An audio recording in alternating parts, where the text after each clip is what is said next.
So hello everyone, स्वाद study tube पर आपका अगेन से वेलकम है। तो आज के इस सेशन में हम लोग डिस्कस करने वाले हैं आखिरकार झारखंड उत्पाद सिपाही 2023 की बहाली कब तक आने वाली है, इसका नोटिफिकेशन कब तक जारी किया जाएगा। साथ ही साथ झारखंड पुलिस जो भर्ती 2023 की है, जिसका पेपर कटिंग के माध्यम से भी आप लोग कुछ ही दिन पहले देखे होंगे 6000 प्लस वैकेंसी। साथ ही साथ आप लोगों ने इस कांस्टेबल के साथ साथ आप लोगों ने 946 पद यानी कि 1000 के समथिंग आप लोगों ने झारखंड दरोगा का भी वैकेंसी को लेकर के कुछ इन्फॉर्मेशन अपडेट आप लोग वहाँ पे देखे होंगे। तो इसमें कितने हद तक ये सच्चाई है, इन सारे टॉपिक पर हम लोग वन बाय वन डिस्कस करने वाले हैं। तो सबसे पहले मैं आप लोगों को बताना चाहता हूँ कि जो कैलेंडर में दिया गया है, सबसे पहले आप लोग उस पर फोकस कीजिए। झारखंड उत्पाद सिपाही बात करते हैं जो कि 2022 की भर्ती है। तो सबसे पहले आप लोगों का झारखंड पुलिस से भी पहले इसका नोटिफिकेशन आप लोगों को देखने को मिलेगा, जिसमें कि पोस्ट की बात करते हैं तो 584 पोस्ट के समथिंग यह वैकेंसी आप लोगों को देखने को मिलेगी। तो सबसे पहले आप लोग अपना फोकस कीजिए झारखंड उत्पाद सिपाही में, क्योंकि इसका सबसे पहले 2022 में इसका जारी भी किया गया था। और जो भी 2022 में जारी किए गए थे, देखिए कि डिप्लोमा स्तरीय प्रतियोगिता परीक्षा या फिर पीजीटी की, तो उन सभी के नोटिफिकेशन भी आए हैं और साथ ही साथ उनका फॉर्म फिलअप भी हो रहा है। तो इसी प्रकार जो भी 2022 में पहली वैकेंसी आई हुई थी उसको फॉर्म फिलअप पहले किया जाएगा, देन आफ्टर आने वाली नई वैकेंसियों के बारे में सोचा जाएगा। रही बात झारखंड पुलिस झारखंड दरोगा की, तो इसकी वैकेंसी अभी आने में डिले है थोड़ा। यदि आप स्पेशली झारखंड पुलिस की तैयारी कर रहे हैं, झारखंड पुलिस हो चाहे उत्पाद सिपाही हो, दोनों का जो भी इसका सिलेक्शन प्रोसीजर है वह दोनों का सेम ही रहने वाला है, सेम ही है। सिलेबस से लेकर के जो भी फिजिकल है वो दोनों का रिक्वायरमेंट सेम ही है।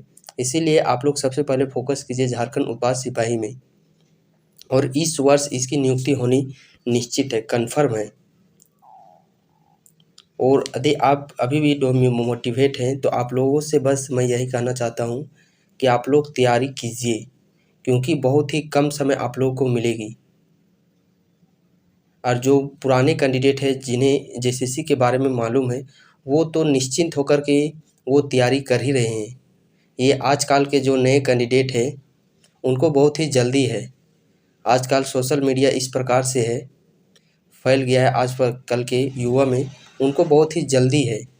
वो सोचते हैं कि 6 मंथ में वैकेंसी आकर के उनको नियुक्ति पत्र दे दे, तो वैसा होने वाला नहीं है। कोई भी सरकारी जॉब है उसमें आप लोगों को 30-40 से लेकर के 50-60 हज़ार रुपया आप लोग को मंथली देती है। तो वो 50-60 हज़ार वैसे तो नहीं दे रही है ना, उसके लिए कुछ तो आप लोगों को स्ट्रगल करना ही पड़ेगा। ये आजकल के युवा को बहुत ही जल्दी है। और इस प्रकार के जो वीडियोस बनते हैं कब वैकेंसी चालू होगा, किस दिन नोटिफिकेशन आ रहा है, वो दिन भर यही देखते रहते हैं। और आप लोगों को भी मैं यहीं पे सचेत करना चाहता हूँ कि पिछले 2 वर्षों से 3 वर्षों से आप लोग इसी प्रकार देखते आए हुए हैं कि आज नोटिफिकेशन होगा, कल नोटिफिकेशन आएगा। एक बार अपने तरफ झाँकिए, एक तरफ पीछे मुड़कर अपने आप को देखिए, क्या इस वैकेंसी के लिए जितनी तैयारी करनी है, प्रॉपर जितनी तैयारी करनी है, क्या उतनी मेरी तैयारी हुई है या फिर नहीं तैयारी हुई है।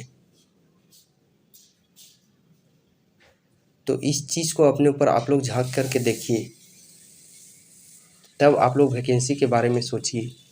यदि इसी प्रकार वैकेंसी के बारे में सोचते ही रहेंगे और अपने ऊपर ध्यान ही नहीं देंगे, तो आप लोग का सीट कोई और लेकर के चला जाएगा। आप लोग बस इसी प्रकार देखते रह जाइएगा, नोटिफिकेशन नोटिफिकेशन। और सोचने वाली बात है कि, और मैं बार बार आप लोगों को वीडियोज़ में भी यही बताता हूँ कि स्टेट की वैकेंसियाँ इसी प्रकार होती है, 5 से 6 वर्ष के अंतराल में ही स्टेट की वैकेंसी आती है। एक कैंडिडेट को बस स्टेट की वैकेंसी फॉर्म फिलअप करने के लिए उसको एक ही बार मौका मिलता है, और एक बार में वो चौका मारने सका तो ठीक है, अन्यथा उसका जो भी समय हो वो समय समझिए कि वो चल गया। और ख़ास करके ये डिफेंस रिलेटेड, क्योंकि इसमें एज है जो कि वह लिमिट रहता है।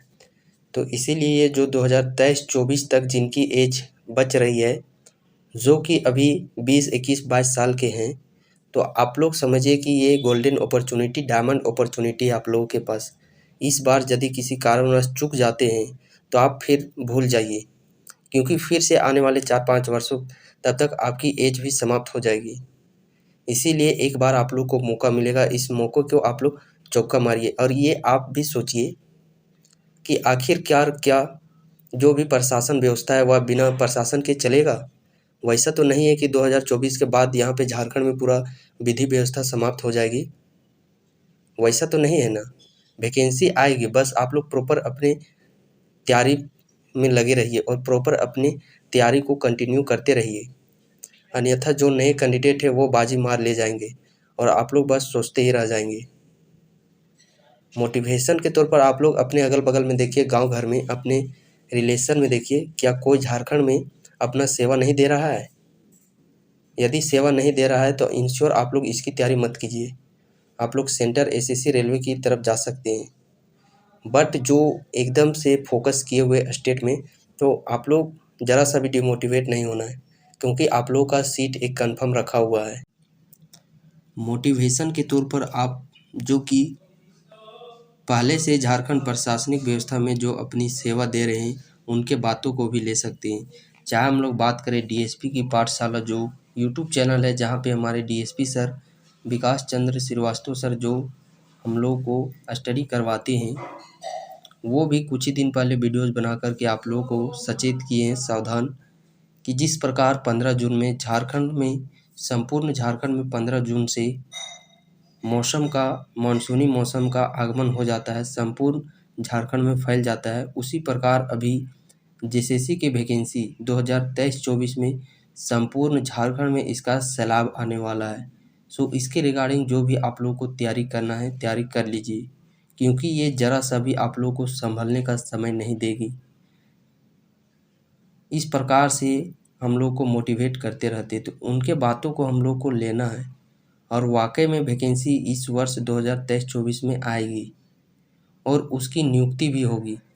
साथ ही हम लोग बात करें केपी सिंह सर, जो कि नागपुरी हमारे टीचर है, जो कि झारखंड एसआई में वो सेलेक्ट हुए हैं, उनके द्वारा भी लगातार मोटिवेट हम लोगों को किया जा रहा है। चाहे हम लोग बात करते हैं रंजीत सर की, ये भी झारखंड एसआई में कार्यरत हैं, जिनका यूट्यूब चैनल है स्टडी फॉर गोल्स। तो इस प्रकार अपने अपने यूट्यूब चैनल के माध्यम से ये सर हम लोगों को लगातार गाइडेंस कर रहे हैं और साथ ही साथ हम लोग को मोटिवेट भी कर रहे हैं। वो भी झारखंड में प्रशासनिक व्यवस्था में सेवा दे रहे हैं, तो वो भी कोई समय होगा, उनको भी इन सभी फेज से गुजरना पड़ा होगा। वैसा नहीं है कि जिस प्रकार अभी के कैंडिडेट गुजर रहे हैं फेज से, उन्हें भी बहुत सारी समस्याओं का सामना करना पड़ा है, तब जाकर के आज वह बहुत ही अच्छे तरीके से वहाँ पे सेवा दे रहे हैं। तो इस चीज़ को आप लोग को समझना होगा। बाकी खैर आप लोग को थॉट प्रोसेस है, आप लोग जैसे सोचिए, पॉजिटिव सोचिएगा देन आप लोग पॉजिटिव वर्क कीजिएगा। यदि नेगेटिव सोचिएगा तो उसके वे में आप लोग नेगेटिव ही वर्क कीजिएगा। इसीलिए आप लोग पॉजिटिव सोचिए और दिन प्रतिदिन आप लोग एक टारगेट फिक्स कीजिए और उस टारगेट को अचीव करने में, चाहे टारगेट छोटा ही सही, बट टारगेट फिक्स कीजिए और उसको अचीव करने का प्रयास कीजिए आप लोग। और साथ ही साथ वीडियोस के भी पहले बताया था कि इसी प्रकार नोटिफिकेशन देखते देखते 2-3 वर्ष बीत गए और इसी प्रकार देखते देखते आप लोग का एग्जामिनेशन भी हो जाएगा। अब वो समय चल गया, जो अंधेरी रात का समय था वो समझिए कि चल गया। अब आपके जीवन में उजाला का समय है, तो इसीलिए आप लोग अब अपने घर से निकलिए और धूप को लेने का प्रयास कीजिए। अन्यथा आजकल के नए कैंडिडेट हैं, वो उस धूप को, विटामिन डी को ले लेंगे सूर्य से, और आप लोग बस सोचेंगे कि 2 वर्ष से नहीं निकलेगा तो इस बार क्या निकलेगा। संघर्ष देखिए एक कैंडिडेट का एक वैकेंसी में नहीं होता है, दूसरा वैकेंसी में नहीं होता है, लेकिन वो लगातार कंटिन्यू संघर्ष करते रहता है, तो उसको किसी न किसी जगह पे वो सूटेबल हो ही जाते हैं, कहीं ना कहीं वो सेटअप हो जाते हैं। वो किस लिए हो जाते हैं? वो दिन प्रतिदिन अपने ऊपर काम करते हैं। यदि वही एक बंदा एक बार प्रयास किया, सिलेक्शन नहीं हुआ, दूसरा बार किया नहीं हुआ, फिर छोड़ दिया, तो क्या वो सेटअप हो पाएगा? नहीं हो पाएगा। तो इस चीज़ को समझने वाली बात है। और झारखंड उत्पाद सिपाही की वैकेंसी भी बहुत ही जल्द आप लोग को देखने को मिलेगी, जिस प्रकार सीजीएल का यदि नोटिफिकेशन 1-2 सप्ताह यानी कि इसका वैकेंसी कभी भी आ सकता है, आज भी आ सकता है, कल भी आ सकता है। सीजीएल के बैक टू बैक आप लोगों को उत्पाद सिपाही का भी वैकेंसी को देखने को मिल जाएगा।